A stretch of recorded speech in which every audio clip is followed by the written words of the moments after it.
Hey everyone, Micah here with Electrek, and today we're going to be putting two of the most popular electric scooters up against each other. That's the WideWheel Pro and the E-Two GT. Now these are both mid-range, 25 mile an hour-ish electric scooters. They're above the beginner 15 mile an hour scooter category, and they're below the high-end 50 mile an hour Dualtron level category. So both of these are good upgrades if you've already started with something smaller like in M365 or something like that.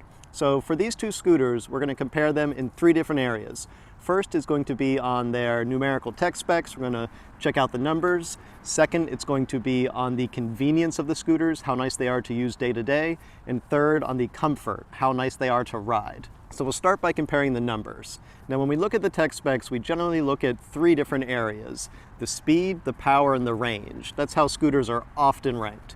So if we look at those areas, we'll start with the speed. The WideWheel Pro edges out the E-Two GT a tiny bit. The WideWheel Pro gets 26 miles an hour, while the E-Two GT is at 25 miles an hour. It's so close that it's basically the same though. When it comes to range, the WideWheel does a little bit better again. It's got a 700 watt-hour battery, whereas the E-Two GT has a 500 watt-hour battery. So you got about 40% more battery in the WideWheel Pro here. It's probably not going to get 40% more range because it's a heavier scooter, and we'll talk about that. But you're looking at probably about a third more range out of the WideWheel Pro. Now range is really difficult to measure, it really depends on rider weight and terrain and that sort of thing, but you're probably looking at somewhere at least 25 miles on the WideWheel Pro of real world range and at least 20 miles or so on the E-Two GT, again of real world range. If you're doing crazy hills and stuff, you might see less than that, but you're going to see a little bit more range here. Next, when it comes to power, the WideWheel Pro actually has two motors. There's one in the front, one in the back.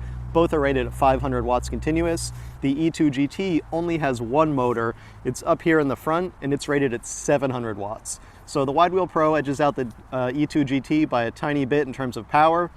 To be honest, they both feel very powerful. Whether or not you need front and rear wheel motors is sort of up to you. If you're doing a lot of off-roading, it can be nice. On the street, you might not notice a big difference. So by the numbers, the WideWheel Pro edges out the E-Two GT, but we're gonna look at more than just the numbers. The next thing, of course, is the convenience. And this is where the E-Two GT really wins. Compared to the WideWheel Pro, it's about half the weight. We're looking at somewhere around 26 or 27 pounds for the E-Two GT, while the WideWheel Pro weighs about 54 pounds, if I'm not mistaken. So you've got half of the weight over here, and that is a big difference if you're using this scooter for commuting. A lot of people use it like a last mile vehicle or a last few miles. So if you're riding it from your car to the subway or the subway to work, you're probably going to be picking it up, folding it, moving it around a good bit.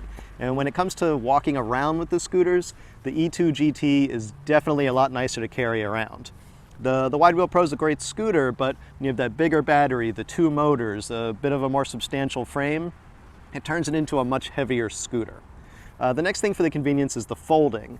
The E-Two GT definitely folds quicker and easier. It's just got this little step here, the red lever. You step on it and you can fold the scooter down. It's very simple. You don't need to use your hands really at all except to lower the handlebars.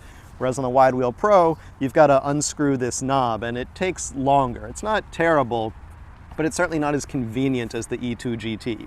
So in that way, the E-Two GT definitely wins in convenience. There's one area that I still nitpick on the E-Two GT, and that is that it doesn't have a kickstand.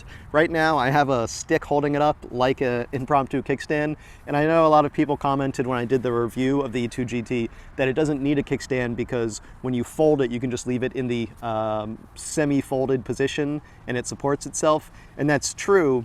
But it's not quite as convenient as just kicking out the kickstand like I've done here on the WideWheel Pro. So generally speaking, I'd call the E-Two GT more convenient for everyday use, except I would have loved to have a kickstand, but still, at half the weight, it's just a lot nicer to carry around. Lastly, we're going to talk about the comfort. And this one is really subjective, but to be honest, I would say that both of these are actually really nice scooters to ride. They're both full suspension, even though you can't really see the suspension in the rear on the E-Two GT. It does have a spring suspension underneath the deck, so it's got that rear swing arm set up. So both of these have very nice suspension for the price. I haven't mentioned the price yet, and you guys are probably wondering. So prices vary, but you can usually get the WideWheel Pro for about $1,300-ish, and the E-Twow GT for about $1,100. I want to say maybe like $1,080, depending on the sale right now. So for these prices, you get full suspension, and both feel quite good. Now, neither has super long travel, but when you're just going over, the street and you're not really doing off-roading, all you're absorbing are those vibrations, maybe some sidewalk cracks or some tiny potholes. If you fall into a big pothole, both of these have fairly small wheels, compared to a bicycle. So there is going to be a problem with bigger potholes, but for your normal commuting, your normal street vibrations, going over bricks and cobblestones, both of these are actually really comfortable to use. The WideWheel Pro might have a bit of advantage here because it has those wider wheels, so that can help smooth out some of the imperfections, especially things like cobblestones that might have different levels on a slightly wider tire width. So if you're going over slightly different levels side to side, the WideWheel Pro is probably going to be better at just rising up over those, whereas the E-Twow GT is likely going to cut between things, and so you might fall into ruts a little more. But to be honest, they're just so close in terms of comfort that they're both really nice scooters to ride. So when it comes to deciding which one is right for you, it's probably going to come down to the weight, the price, and the power. You get a little more power here than you do with the E-Twow GT, but you get a lighter scooter over there, and you get a slightly less expensive scooter over there.